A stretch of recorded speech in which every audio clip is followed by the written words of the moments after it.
ಮನುಷ್ಯ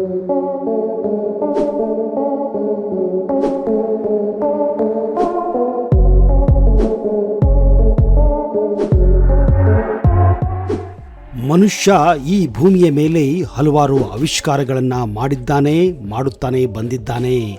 ಹಿಂದೆ ನಮ್ಮ ಪೂರ್ವಜರು ತಮ್ಮ ಮನೆಗಳಲ್ಲಿ ಪಾತ್ರೆಗಳ ರೂಪದಲ್ಲಿ ಮಣ್ಣಿನಿಂದ ಮಾಡಿದಂತಹ ಮಡಿಕೆಗಳನ್ನು ಬಳಸುತ್ತಿದ್ದರು. ಕಾಲಕ್ರಮೇಣ ಹಲವಾರು ಖನಿಜಗಳನ್ನು ಕಂಡುಹಿಡಿದ ಈ ಮನುಷ್ಯ ಕಬ್ಬಿಣ, ತಾಮ್ರ, ಅಲ್ಯೂಮಿನಿಯಂ, ಸ್ಟೀಲ್ ಮುಂತಾದ ಧಾತುಗಳನ್ನು ಬಳಸಿ ಪಾತ್ರೆಗಳನ್ನು ಬಳಸುತ್ತಿದ್ದ. ಆದರೆ ಕಾಲಕ್ರಮೇಣ ಮನುಷ್ಯನ ಬುದ್ಧಿ ಮುಂದೆ ಗಾಜು ಅಂದ್ರೆ ಇಂದು ನೀವು ಮನೆಗಳಲ್ಲಿ ಬಳಸುವಂತಹ ಅತಿ ಸೂಕ್ಷ್ಮವಾದಂತಹ ಶೈನಿಂಗ್ ಆದಂತಹ ಗ್ಲಾಸ್ ಅನ್ನ ಕಂಡುಹಿಡಿಯುತ್ತಾನೆ. ಇವತ್ತು ನಾವು ಪ್ರತಿಯೊಬ್ಬರ ಮನೆಯಲ್ಲೂ ಒಂದಲ್ಲ ಒಂದು ರೀತಿ ಈ ಗಾಜನ್ನ ನಮ್ಮ ಪ್ರತಿನಿತ್ಯದ ಜೀವನದಲ್ಲಿ ಬಳಸ್ತಾನೆ ಇರ್ತೀವಿ. ಈಗಲೂ ಕೂಡ ನೀವು ಈ ವಿಡಿಯೋ ನೋಡಲು ನಿಮ್ಮ ಮೊಬೈಲ್ ಮೇಲೆ ಇರುವಂತಹ ಅಥವಾ ಲ್ಯಾಪ್ಟಾಪ್ ಮೇಲೆ ಇರುವಂತಹ ಅಥವಾ ಟಿವಿ ಮೇಲೆ ಇರುವಂತಹ ಆ ಗ್ಲಾಸಿನ ಮೂಲಕವೇ ನೋಡ್ತಾನೆ ಇದ್ದೀರಾ. ಹೌದು, ಈ ಗ್ಲಾಸು ಅಷ್ಟರ ಮಟ್ಟಿಗೆ ನಮ್ಮ ಜೀವನದಲ್ಲಿ ಮುಖ್ಯವಾಗಿದೆ.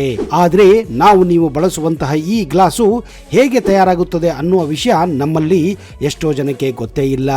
ಬನ್ನಿ, ಈ ಗಾಜಿನ ಆವಿಷ್ಕಾರ ಹಾಗೂ ಇದರ ತಯಾರಿಕೆಯನ್ನ ಇವತ್ತಿನ ಈ ವಿಡಿಯೋದಲ್ಲಿ ನಿಮ್ಮ ಮುಂದೆ ಪ್ರಸ್ತುತ ಪಡಿಸ್ತಾ ಇದ್ದೀನಿ. ಅದಕ್ಕಿಂತ ಮೊದಲು ನೀವು ನಮ್ಮ ಚಾನೆಲ್ಗೆ ಹೊಸಬರಾಗಿದ್ದರೆ ದಯವಿಟ್ಟು ಈಗಲೇ ಸಬ್ಸ್ಕ್ರೈಬ್ ಮಾಡಿ, ಜೊತೆಗೆ ಬೆಲ್ ಐಕನ್ ಕೂಡ ಪ್ರೆಸ್ ಮಾಡಿ.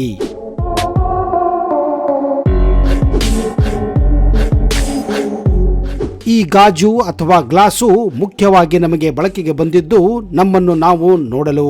ಹೌದು, ಇವತ್ತು ಕನ್ನಡಿ ಇಲ್ಲದಿದ್ದರೆ ನಮ್ಮನ್ನು ನಾವು ಸ್ಪಷ್ಟವಾಗಿ ನೋಡಲು ಸಾಧ್ಯವೇ ಇರುತ್ತಿರಲಿಲ್ಲ. ಇವತ್ತು ಗ್ಲಾಸನ್ನು ಹಲವಾರು ಜಾಗಗಳಲ್ಲಿ ಬಳಸಲಾಗುತ್ತದೆ. ಮನೆಯ ಕಿಟಕಿಗಳಾಗಲಿ, ಮನೆಯ ಬಾಗಿಲುಗಳಾಗಲಿ, ಮೊಬೈಲ್ ಫೋನ್ ಆಗಲಿ, ಟಿವಿ ಆಗಲಿ, ನಿಮ್ಮ ಕಂಪ್ಯೂಟರ್ ಆಗಲಿ, ಕುಡಿಯುವ ನೀರಿನ ಗ್ಲಾಸ್ ಆಗಲಿ, ತಿನ್ನುವ ತಟ್ಟೆ ಆಗಲಿ, ಒಂದಿಲ್ಲ ಒಂದು ಜಾಗದಲ್ಲಿ ಮಾನವ ಈ ಗ್ಲಾಸನ್ನು ಬಳಸುತ್ತಾನೆ ಇದ್ದಾನೆ. ಇನ್ನು ಈ ಗಾಜಿನ ಆವಿಷ್ಕಾರದ ಬಗ್ಗೆ ಮಾತನಾಡುವುದಾದರೆ ಗ್ಲಾಸ್ ಅನ್ನ ಸರಿಸುಮಾರು ಕ್ರಿಸ್ತ ಪೂರ್ವ 2005ರ ಆಸುಪಾಸು ಇದರ ಸಂಶೋಧನೆಯನ್ನ ಮಾಡಲಾಗಿತ್ತು. ಮೊದಲು ಇವುಗಳ ಬಳಕೆಯನ್ನ ಕೇವಲ ರಾಜಮಹಾರಾಜರು, ಶ್ರೀಮಂತರು ಪ್ರದರ್ಶನಕ್ಕೆ ಮಾತ್ರ ಬಳಸುತ್ತಿದ್ದರು. ಆಮೇಲೆ ಕ್ರಿಸ್ತ ಪೂರ್ವ 1500ರಲ್ಲಿ ಇದನ್ನ ಮನೆಯ ಬಳಕೆಯಲ್ಲೂ ಬಳಸಲು ಪ್ರಾರಂಭಿಸುತ್ತಾರೆ. ಹೀಗೆ ಈಜಿಪ್ತಿನಿಂದ ಪ್ರಾರಂಭವಾದ ಈ ಗಾಜಿನ ಬಳಕೆ ಮುಂದೆ ಮಧ್ಯ ಏಷ್ಯಾ, ಚೈನಾ, ಆಮೇಲೆ ಭಾರತದಲ್ಲೂ ಇದನ್ನು ಬಳಸಲು ಪ್ರಾರಂಭಿಸಿದರು. ಹಾಗಾದ್ರೆ ಯಾವಾಗಲೂ ಫಳಫಳಿಸುವ ಹಾಗೂ ಶೈನ್ ಆಗುವ ಈ ಗಾಜನ್ನ ಒಂದು ರೀತಿಯ ಮರಳಿನಿಂದ ತಯಾರಿಸುತ್ತಾರೆ ಅಂದ್ರೆ ನೀವು ನಂಬುತ್ತೀರಾ? ನಂಬಲೇಬೇಕು ಸ್ನೇಹಿತರೆ, ಯಾಕಂದ್ರೆ ಇದನ್ನ ಮರಳಿನಿಂದಲೇ ತಯಾರಿಸುತ್ತಾರೆ. ಗಾಜುಗಳಲ್ಲಿ 2 ತರ ಗ್ಲಾಸ್ಗಳಿವೆ. ಒಂದು ಮನೆಯಲ್ಲಿ, ಹೋಟೆಲ್ಗಳಲ್ಲಿ ಹಾಗೂ ಸಾಮಾನ್ಯವಾಗಿ ಬಳಸುವಂತಹ ಗಾಜುಗಳಾದರೆ ಇನ್ನೊಂದು ಬುಲೆಟ್ ಪ್ರೂಫ್ ಗ್ಲಾಸುಗಳಾಗಿವೆ.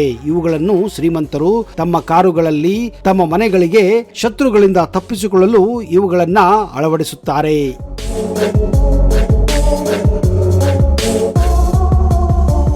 ಈ ಗ್ಲಾಸುಗಳನ್ನು ಮಾಡಲು ಬೇರೆ ಬೇರೆ ವಿಧಾನಗಳು ಕೂಡ ಇವೆ. ಮೊದಲಿಗೆ ನಾವು ನಮ್ಮ ಮನೆಯಲ್ಲಿ ಬಳಸುವಂತಹ ಸಾಮಾನ್ಯವಾದ ಗ್ಲಾಸುಗಳ ಬಗ್ಗೆ ತಿಳಿದುಕೊಳ್ಳೋಣ ಹಾಗೂ ಅದರ ತಯಾರಿ ಹೇಗೆ ಆಗುತ್ತದೆ ಅನ್ನುವುದನ್ನು ಕೂಡ ಮೊದಲು ಮಾಹಿತಿ ಪಡೆಯೋಣ. ಸಾಮಾನ್ಯವಾಗಿ ಗ್ಲಾಸುಗಳನ್ನ ಒಂದು ರೀತಿಯ ಮರಳಿನಿಂದ ತಯಾರಿಸಲಾಗುತ್ತದೆ. ಈಗ ನಿಮಗೆ ಅನುಮಾನ ಬರಬಹುದು, ಗ್ಲಾಸ್ ಅನ್ನು ತಯಾರಿಸಲು ಯಾವ ರೀತಿಯ ಮರಳನ್ನ ತಯಾರಿಸುತ್ತಾರೆ ಅಂತ. ಅದು ನದಿ ಪಕ್ಕ ಸಿಗುವಂತಹ ಮರಳ, ಅಥವಾ ಸಮುದ್ರದಲ್ಲಿ ಸಿಗುವಂತಹ ಮರಳ, ಅಥವಾ ಮರುಭೂಮಿಯಲ್ಲಿ ಸಿಗುವಂತಹ ಮರಳ ಅಂತ. ಸ್ನೇಹಿತರೆ, ಯಾವ ಒಂದು ಮರಳಿನಲ್ಲಿ ಸಿಲಿಕಾ ಅನ್ನುವ ಧಾತು ಹೆಚ್ಚಾಗಿರುತ್ತದೆಯೋ ಆ ಮರಳನ್ನೇ ಈ ಗ್ಲಾಸ್ ಅನ್ನ ಮಾಡಲು ಬಳಸುತ್ತಾರೆ. ಈಗ ನಿಮ್ಮಲ್ಲಿ ಬರುವಂತಹ ಪ್ರಶ್ನೆ, ಈ ಸಿಲಿಕಾ ಅಂದರೆ ಏನು ಅಂತ. ಸಿಲಿಕಾ ಅನ್ನುವುದು ಸಿಲಿಕಾನ್ ಅನ್ನುವ ತತ್ವದ ದ್ರವರೂಪ ಆಗಿದೆ. ಹೆಚ್ಚಾಗಿ ಮರಳಿನಲ್ಲಿರುವ ಸಿಲಿಕಾವನ್ನೇ ಬಳಸಿ ಈ ಗ್ಲಾಸುಗಳನ್ನ ತಯಾರಿಸಲಾಗುತ್ತದೆ. ಮರಳಿನಲ್ಲಿಯೂ ಕೂಡ ಹಲವಾರು ವಿಧಗಳಿವೆ. ಎಲ್ಲಾ ವಿಧದಲ್ಲಿಯೂ ಸಿಲಿಕಾ ಸ್ವಲ್ಪ ಮಟ್ಟಿಗೆ ಇದ್ದೇ ಇರುತ್ತದೆ. ಆದರೆ ನದಿಯ ಪಕ್ಕ ಅಥವಾ ಸಮುದ್ರ ಪಕ್ಕ ಸಿಗುವಂತಹ ಮರಳಿನಲ್ಲಿ ಕಡಿಮೆ ಪ್ರಮಾಣದ ಸಿಲಿಕಾ ಇರುವುದರಿಂದ ಈ ಮರಳನ್ನ ಗ್ಲಾಸುಗಳನ್ನು ಮಾಡಲು ಹೆಚ್ಚಾಗಿ ಬಳಸುವುದಿಲ್ಲ. ಆದರೂ ಕೂಡ ಕೆಲವು ಚಿಕ್ಕ ಕಂಪನಿಗಳು ಈ ತರದ ಮರಳನ್ನು ಕೂಡ ಬಳಸಿ ಗ್ಲಾಸ್ ಗ್ಲಾಸನ್ನು ತಯಾರಿಸುತ್ತವೆ. ಇಂತಹ ಮರಳಿನಿಂದ ತಯಾರಾದಂತಹ ಗ್ಲಾಸುಗಳು ಬಹುಬೇಗ ಒಡೆದು ಹೋಗುತ್ತವೆ. ಒಂದು ವೇಳೆ ನಿಮ್ಮ ಮನೆಯಲ್ಲಿ ಇಂತಹ ಗಾಜುಗಳಿದ್ರೆ ಪದೇ ಪದೇ ಅವುಗಳು ಒಡೆಯುತ್ತಾ ಇದ್ದರೆ ನೀವು ತಿಳಿದುಕೊಳ್ಳಬಹುದು ಇವು ನದಿಯ ಅಥವಾ ಸಮುದ್ರದ ಮರಳಿನಿಂದ ತಯಾರಾದಂತಹ ಗಾಜುಗಳು ಎಂದು. ಒಳ್ಳೆಯ ಸಿಲಿಕಾ ಇರುವಂತಹ ಗಾಜುಗಳು ಭೂಮಿಯ ಮೇಲೆ ಕೆಲವೊಂದು ಜಾಗದಲ್ಲಿ ಮಾತ್ರ ಸಿಗುತ್ತದೆ. ಅತಿ ಹೆಚ್ಚು ಸಿಲಿಕಾ ಇರುವಂತಹ ಮರಳು ಸಹಾರಾ ಭೂಮಿಯಲ್ಲಿ ಸಿಕ್ಕರೆ, ತದನಂತರ ನಮ್ಮ ದೇಶದ ರಾಜಸ್ಥಾನ ಅಕ್ಕಪಕ್ಕ ಇರುವಂತಹ ಥಾರ್ ಮರುಭೂಮಿಯಲ್ಲಿ ಅತಿ ಹೆಚ್ಚು ಸಿಲಿಕಾ ಇರುವಂತಹ ಮರಳು ದೊರೆಯುತ್ತದೆ. ಈ ಮರಳನ್ನೇ ಬಳಸಿ ದೊಡ್ಡ ದೊಡ್ಡ ಕಂಪನಿಗಳು ಸುಂದರವಾದಂತಹ ಸೂಕ್ಷ್ಮವಾದಂತಹ ಗ್ಲಾಸುಗಳನ್ನ ತಯಾರಿಸುತ್ತವೆ. ಹೆಚ್ಚಾಗಿ ಬುಲೆಟ್ ಪ್ರೂಫ್ ಗ್ಲಾಸುಗಳು ತಯಾರಾಗುವುದು ಈ ಥಾರ್ ಮರುಭೂಮಿಯಲ್ಲಿ ಸಿಗುವಂತಹ ಮರಳಿನಿಂದಲೇ. ಹೀಗಾಗಿ ಇತ್ತೀಚೆಗೆ ಈ ಮರಳುಗಾಡಿನ ಮರಳಿಗೆ ವಿಶ್ವಾದ್ಯಂತ ಭಾರಿ ಡಿಮ್ಯಾಂಡ್ ಕೂಡ ಇದೆ.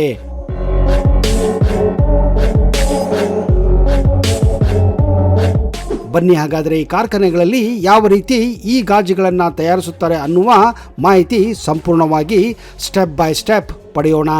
ಗ್ಲಾಸ್ ಅನ್ನ 5 ಭಾಗಗಳಲ್ಲಿ ತಯಾರಿಸಲಾಗುತ್ತದೆ. ಮೊದಲನೆಯದು ಟೆಸ್ಟಿಂಗ್, ಎರಡನೆಯದು ಮಿಕ್ಸಿಂಗ್, ಮೂರನೆಯದು ಮೆಲ್ಟಿಂಗ್, ನಾಲ್ಕನೆಯದು ಕೋಲ್ಡಿಂಗ್ ಹಾಗೂ ಕೊನೆಯದಾಗಿ ರಿಯಲ್ ಗ್ಲಾಸ್ ಹೊರಗೆ ಬರುತ್ತದೆ.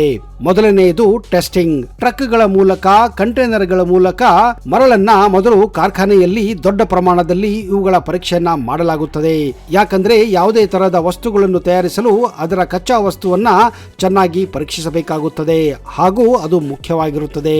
ಹೀಗೆ ಇಲ್ಲಿ ಮರಳನ್ನ ಫಿಲ್ಟರಿಂಗ್ ಮಾಡಿ ಗ್ಲಾಸಿಗೆ ಬೇಕಾದಂತಹ ಮರಳನ್ನೇ ಆಯ್ದುಕೊಂಡು ಆ ಮರಳನ್ನ ಮುಂದಿನ ಪ್ರೊಸೆಸ್ಗೆ ಇಲ್ಲಿಂದ ಕಳಿಸಲಾಗುತ್ತದೆ.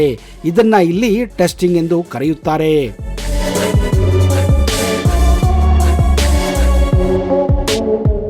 ಮಿಕ್ಸಿಂಗ್.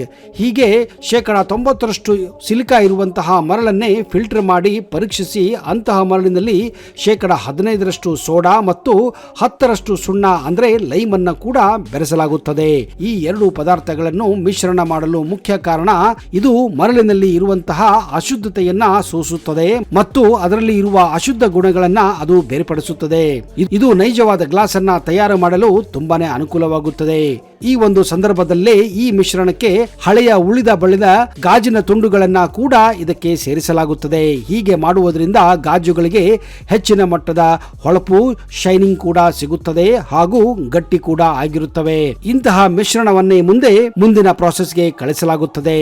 ಆ ಮುಂದಿನ ಪ್ರಾಸೆಸ್ಸೇ ಮೆಲ್ಟಿಂಗ್ ಆಗಿರುತ್ತದೆ.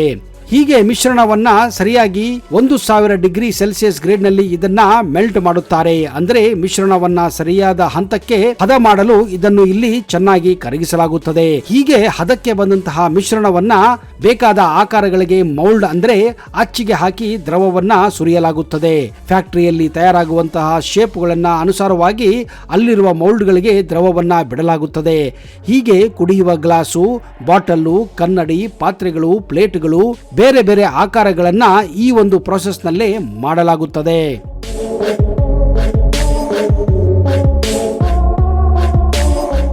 ಕೋಲ್ಡಿಂಗ್. ಮುಂದಿನ ಪ್ರೊಸೆಸ್ ಬಂದು ಕೋಲ್ಡಿಂಗ್. ಹೀಗೆ ಅತ್ಯಂತ ಶಾಖವಿರುವ ದ್ರವವನ್ನ ಅಚ್ಚಿನಲ್ಲಿ ಹಾಕಿ ಅವುಗಳಿಗೆ ಆಕಾರ ಕೊಟ್ಟು ಅವುಗಳನ್ನು ತಂಪು ಮಾಡಲು ಕಳಿಸಲಾಗುತ್ತದೆ. ಇಲ್ಲಿ 0 ಡಿಗ್ರಿಗಿಂತ ಕಡಿಮೆ ತಾಪಮಾನದಲ್ಲಿ ಹೀಗೆ ಆಕಾರವನ್ನು ಹೊಂದಿರುವ ಗ್ಲಾಸುಗಳನ್ನು ಕನಿಷ್ಠ ಪಕ್ಷ 24 ಗಂಟೆ ಕಾಲ ಇಡಲಾಗುತ್ತದೆ. ಈಗ ಒಂದು ರೀತಿಯ ಇವು ಶೇಪ್ ಅನ್ನ ಪಡೆಯುತ್ತವೆ, ರಿಯಲ್ ಗ್ಲಾಸ್. ಹೀಗೆ ಇವುಗಳನ್ನ ತಂಪು ಮಾಡುವುದರಿಂದ ನಿಮಗೆ ಬೇಕಾದಂತಹ ಆಕಾರದಲ್ಲಿ ಗ್ಲಾಸುಗಳು ಹೊರಗಡೆ ತೆಗೆಯಲಾಗುತ್ತದೆ. ಕೊನೆಯದಾಗಿ ಇವುಗಳನ್ನ ಮತ್ತೆ ಇನ್ನಷ್ಟು ಹೆಚ್ಚು ಹೊಳೆಯಲು, ಶೈನ್ ಮಾಡಲು ಇವುಗಳಿಗೆ ಕೆಲವೊಂದು ಶೈನಿಂಗ್ ಕೆಮಿಕಲ್ಸ್ ಗಳನ್ನು ಕೂಡ ಹಾಕುತ್ತಾರೆ. ಆಗ ಮಾತ್ರ ಈ ಗ್ಲಾಸುಗಳು ಇನ್ನಷ್ಟು ಹೊಳೆಯಲು ಪ್ರಾರಂಭಿಸುತ್ತವೆ. ಕೊನೆಗೆ ಇವುಗಳನ್ನ ಇನ್ನೊಮ್ಮೆ ದೊಡ್ಡ ದೊಡ್ಡ ಕಂಟೈನರ್ಗಳಲ್ಲಿ ಸ್ಪ್ರೇ ಮಾಡಿ ಇವುಗಳನ್ನ ತೊಳೆಯಲಾಗುತ್ತದೆ. ಕಾರಣ ಇದರಲ್ಲಿ ಹಲವಾರು ಕೆಮಿಕಲ್ಸ್ ಗಳನ್ನ ಬಳಸುವುದರಿಂದ ಈ ಗ್ಲಾಸುಗಳನ್ನ ಬಳಸಿ ತಿನ್ನುವಂತಹ ಅಥವಾ ಕುಡಿಯುವಂತವರಿಗೆ ಹಾನಿಯಾಗಬಾರದೆಂದು ಈ ಗ್ಲಾಸುಗಳನ್ನ ತೊಳೆಯುತ್ತಾರೆ. ಆಮೇಲೆ ಇವುಗಳನ್ನ ಸರಿಯಾಗಿ ಪ್ಯಾಕಿಂಗ್ ಮಾಡಿ ಒಡೆಯದ ಹಾಗೆ ಬೇರೆ ಬೇರೆ ಮಾರುಕಟ್ಟೆಗಳಿಗೆ ಕಾರ್ಖಾನೆಯಿಂದ ರವಾನೆ ಮಾಡುತ್ತಾರೆ. ಈ ರೀತಿ ನೀವು ಬಳಸುವಂತಹ ಈ ಗಾಜು ನಮಗೆ ದೊರೆಯುತ್ತದೆ. ಆದ್ರೆ ನೆನಪಿರಲಿ ಸ್ನೇಹಿತರೆ, ಯಾವುದೇ ಗ್ಲಾಸುಗಳನ್ನ ಮೊದಲ ಬಾರಿಗೆ ತಂದಾಗ ಅವುಗಳನ್ನ ಚೆನ್ನಾಗಿ ಬಿಸಿ ನೀರಿನಲ್ಲಿ ತೊಳೆದು ಆಮೇಲೆ ಇವುಗಳನ್ನ ಬಳಸುವುದು ಉತ್ತಮ. ಯಾಕಂದ್ರೆ ಮೊದಲೇ ಹೇಳಿದ ಹಾಗೆ ಇವುಗಳಲ್ಲಿ ಕೆಲವೊಂದು ಕೆಮಿಕಲ್ಸ್ ಗಳನ್ನ ಹಾಕಿರುತ್ತಾರೆ. ಆ ಕೆಮಿಕಲ್ಸ್ ಗಳನ್ನ ಹೋಗಲಾಡಿಸಲು ಬಿಸಿ ನೀರಲ್ಲಿ ಹಾಕಿ ತೊಳೆದರೆ ಒಳ್ಳೆಯದು ಎಂದು ನಮ್ಮ ಅನಿಸಿಕೆ.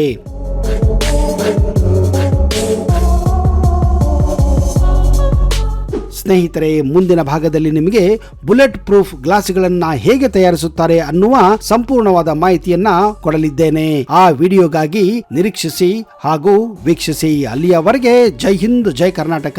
ನಿಮಗೆಲ್ಲ ಶುಭವಾಗಲಿ.